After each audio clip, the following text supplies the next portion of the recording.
Moving over here to my right side, this is my meat and potatoes ride, a 21-inch K-Custom special dry ride. It's marketed as a ride, but much like the Carope over there, this thing also does it all. It crashes, it rides. It's a wonderfully musical instrument, which is why I really like it. Not to mention, these things just are gorgeous cymbals, right? Look at that.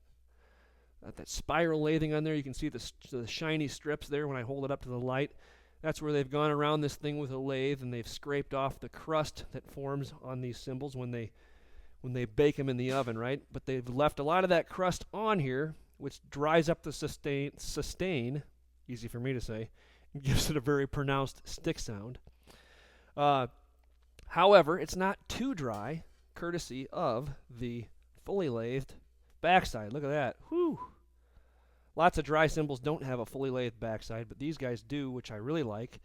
It lets it open up for crashes and gives it just a beautifully lush, dark, trashy wash. That trashiness comes from all those clusters of overhammering that you can see there. Really gives it a nice musically complex sound. And the one other thing with mine, I had the guys at Memphis Drum Shop put 3 rivets in here, 3 rivet cluster, which I just love to have rivets in my main jazz ride, just to add a little extra sustain and sparkle. So once again here, I'll play this one for you, just by itself first, so you can hear what it sounds like.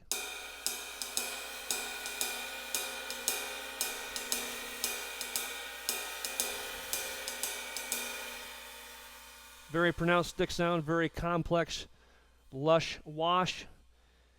Sounds kind of complex, like very complex by itself, right? But when you put it with some other instruments, it really blends nicely, but you still retain that stick sound, which is very important. Clarity is so important when you're playing in a jazz band, right? Here's the bell. So, again, not overpowering, not an ice cream truck, piercing bell, but enough that it does cut.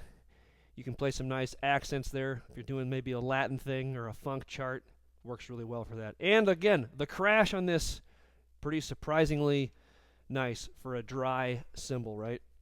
Lots of dry cymbals feel really hollow and they don't give you much for a crash. I think this one does. See what you think. Not bad, right? I mean, the rivets help too, but